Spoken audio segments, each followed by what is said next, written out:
Hotel के अंदर एक औरत आती है, कमरा बुक करवाती है 1 हफ्ते के लिए। उसके साथ उसका एक छोटा बच्चा भी होता है।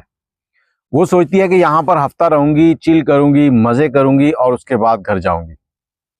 अस्सलाम वालेकुम, कैसे हैं आप लोग। मैं हूं आपके साथ अदनान और आज जो मैं कहानी सुनाने जा रहा हूं, एक माँ अपने बेटे के लिए जल्लाद बन गई।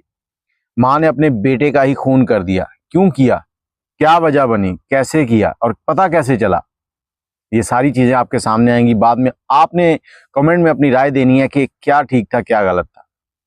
ये एक औरत, कहानी हिंदुस्तान की है, फिजिक्स एमए किया हुआ है, पढ़ी लिखी है और आर्टिफिशियल इंटेलिजेंस जो है उसके डिप्लोमे किए हुए हैं, सब कुछ मतलब वेल एजुकेटेड है।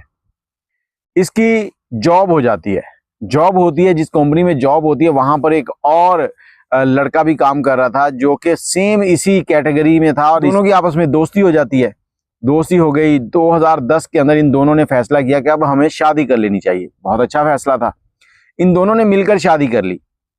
अब शादी हो गई, शादी के बाद उसी कंपनी में जॉब कर रहे हैं। लेकिन इस लड़की को लगता था कि अगर हम अपनी कंपनी खोल लें तो हम कदरे बेहतर हो जाएंगे।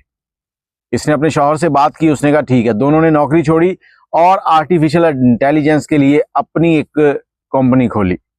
उस कंपनी में ये दोनों मालिक थे, लेकिन जो इख्तियारात थे इस लड़की ने अपने पास रखे, जो कि शौहर को बहुत बुरे लगते थे। जितने भी एम्प्लॉय काम कर रहे थे उनको यही था कि ये जो औरत इसकी बीवी है ये मालकिन है और ये इसके नीचे वर्कर है। जबकि होना तो ये चाहिए था कि दोनों बराबर के होते। यही बात सारे मामलात को बिगाड़ने लगी। इनका एक बेटा भी था। अब घर में एक दिन शौहर ने कहा कि मैं इस कंपनी में तुम्हारी में नौकरी नहीं करूंगा, मैं जाऊंगा अपनी पुरानी नौकरी में, आज से मैं तुम्हारी कंपनी नहीं जा रहा। इन दोनों के दरमियान बहुत तू मैं होती है, घर में लड़ाई झगड़ा और शौहर जो है वो बीवी की अच्छी खासी पिटाई कर देता है, अच्छी खासी लगाता है उसको। अब बीवी पढ़ी लिखी थी, समझदार थी और उसने क्या किया कि पुलिस में चली गई। वहां जाकर उसने उसको अरेस्ट करवा दिया कि इसने मुझे मारा है, ये वो सारा कुछ बताया। अब पुलिस ने उसको अरेस्ट कर लिया। अगले दिन उसकी बेल होगी, वो बाहर आ गया। उससे अगले दिन गई ये अदालत जाकर इसने खुला का मुकदमा दायर कर दिया कि मुझे इसके साथ नहीं रहना, मैं इससे अलहदगी चाहती हूँ। अब अदालत ने फैसला दे दिया। शौहर ने मुकदमा किया कि ये बच्चा मुझे दिया जाए। अब औरत कहती है कि ये बच्चा मेरा है, वो कहता मेरा है। अदालत ने बच्चे की उम्र पूछी तो बच्चे की उम्र थी 4 साल। अब अदालत ने शौहर से कहा कि ये बच्चा जो है ये कानूनन अपनी माँ के पास रहेगा। जब इसकी उम्र ज्यादा हो जाएगी उसके बाद जहां बच्चा चाहेगा वहां जाकर रह सकता है। फिलहाल तुम पाबंद हो कि तुम इस बच्चे को इतनी अमाउंट हर महीने दोगे इसके खर्चे के लिए। सब चीजें तय हो गई और हफ्ते में 1 दिन तुम्हें मिलेगा अपने बच्चे से मिलने का। अब बाप जो है वो हर हफ्ते बच्चे से मिलने आता, 1 दिन बच्चे से मिलता, बच्चे के साथ गुजारता, उसके बाद चला जाता। फिर 6 दिन गुजरते, 7वें दिन फिर आता और हर महीने जो पैसे अदालत की तरफ से तय हुए थे वो बाकायदा लिखत पढ़त के साथ इनके हवाले कर रहा था। अब ये सारी चीजें चल रही थी तो औरत कहती कि एक दिन इसका बाप आया तो मैंने उसे कहा कि बच्चा अभी सो रहा है, वो थोड़ा बीमार है, तो तुम अभी नहीं अगले हफ्ते मिल लेना। वापस चला गया। दूसरे हफ्ते आया तो मैंने उसे कहा कि आज बच्चा अपनी नानों के घर गया हुआ है तो तुम अगले हफ्ते आ जाना। वो फिर चला गया। अब तीसरा हफ्ता आने वाला था। मुझे ये था कि ये अपने बेटे से मिलने आएगा। तो जब ये अपने बेटे से मिलने आएगा तो मैंने उससे पहले ही प्लान बनाया कि मैं गोवा जा रही हूँ। मैं गोवा आ गई हूँ। यहाँ पर आके मैंने होटल बुक किया। होटल बुक करवा के तो मैं एंजॉय कर रही थी। लेकिन ये बच्चा जो है ये अपने बाप से बड़ा मानूस था। अभी 2 दिन ही गुजरे थे कि औरत ने रिसेप्शन पे जाकर कहा, 7 दिन के लिए होटल बुक किया था। कहती कि मेरे फैमिली में एक डेथ हो गई है, मुझे इमरजेंसी जाना है, तो आप मुझे एक कैब करवा दें ताकि मैं अपने घर पहुंच सकूं। होटल वालों ने कैब वालों को फोन किया तो ड्राइवर कहता यार रात हो गई, मैं सुबह ले जाऊंगा। तो होटल वाले कहते हैं कि ये बात कर ले। औरत की बात करवाई। औरत ने उसे कहा कि मैं तुम्हें 3 गुना ज्यादा पैसे दूंगे, मुझे अभी जाना है, मुझे अर्जेंट पहुंचना है। कैब वाला आ गया। कैब वाले ने औरत को बिठाया, बैग रखा उसका। इस वक्त तक होटल वाले जो थे वो बिल्कुल अनजान थे कि क्या हो रहा है। ड्राइवर ने गाड़ी निकाली और उसकी मंजिल की तरफ चल पड़ा। अब रास्ते में है कि ड्राइवर को एक कॉल आती है। औरत जो है पीछे सीट पे बैठी सो गई है, ड्राइवर गाड़ी चला रहा है। कॉल आती है, ड्राइवर कान के साथ लगाता है, हेलो कहता है। आगे से आवाज आती है कि आपने बोलना नहीं, मेरी बात सुननी है, मैं एक इंस्पेक्टर बोल रहा हूँ। ड्राइवर खामोश हो जाता है, समझदार था।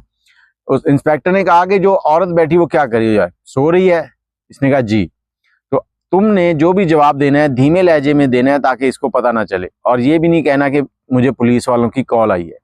तुम ऐसे करो कि जो भी नजदीक तुम्हारे थाना पड़ता है उस थाने की तरफ गाड़ी मोड़ लो और मुझे अपनी लोकेशन सेंड कर दो।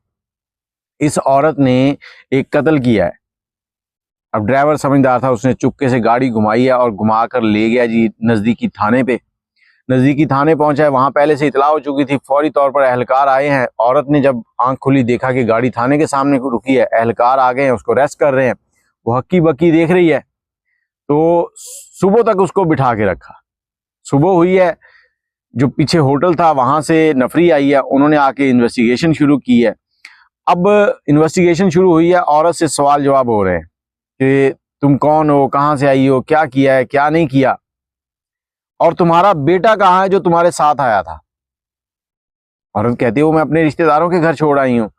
तो फिर तुम्हारा जो बेडरूम था, अब हुआ क्या था, जब होटल से कोई चेकआउट करता है तो होटल वाले फौरी तौर पर कमरे में जाते हैं, वहां पर जो बेड शीट्स वगैरह होती हैं, टावल होते हैं, जो भी चीजें होती हैं वो दोबारा नई रखते हैं, धुली हुई।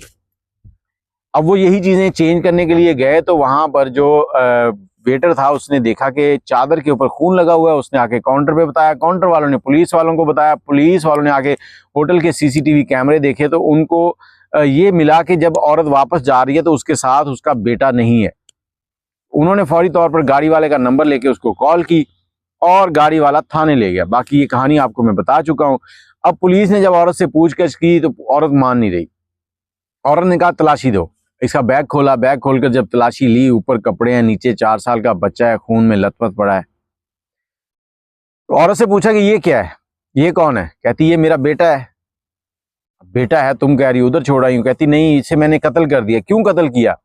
फिर वही कहानी आ गई कि ये अपने बाप के पास, जो पहले मैं आपको सुना चुका हूँ, बाप इससे मिलने आता था और जिस दिन इसका बाप इसे मिलने आता था उस दिन ये बच्चा उससे इतना मानूस हो जाता था कि आने वाले 6 दिन ये मुझसे पूछता रहता था पापा कहाँ है, पापा कहाँ है। मुझे लगता था कि ये भी बड़ा होकर अपने बाप जैसा बनेगा, तो इसलिए मुझे इस पे गुस्सा आता था और मैंने पहले तो कोशिश की कि इसको बाप से ना मिलने दूं, लेकिन इसके बाप ने मुझे आखिरी कॉल में ये कहा था कि अगर इस बार तुमने मुझे ना मिलने दिया तो मैं अपना कानूनी हक इख्तियार करूंगा और कोर्ट जाऊंगा। तो मैंने यहाँ पर इस बच्चे को कत्ल कर दिया तकिया रख के, लेकिन मेरा दिल नहीं भरा, मुझे फिर भी गुस्सा आ रहा था, तो मैंने छुरी लेके इसकी कलाई काट दी और वो खून जो है वो सोफे चादर के ऊपर लग गया और मेरी जो उंगली है ये भी कट गई। अब इस तरह से एक पढ़ी लिखी औरत ने अपने ही बेटे का कत्ल कर दिया और होटल वालों की और ड्राइवर की समझदारी के साथ ये मुजरिम औरत जो है ये पकड़ी गई। लेकिन सवाल ये है कि जब कंपनी बनाई गई थी तो फिर शौहर को बराबर का उसमें क्यों नहीं रखा गया? क्या वो शौहर इसके साथ कोई चीटिंग कर रहा था? ये बहुत से सवाल है। मियाँ बीवी गाड़ी के 2 पहिए हैं, दोनों में हवा एक जैसी हो तो गाड़ी सही चलती है, नहीं तो गाड़ी जो है ना वो रुक जाती है। बाकी आप अपनी राय कमेंट में जरूर दीजिएगा। अल्लाह हाफिज।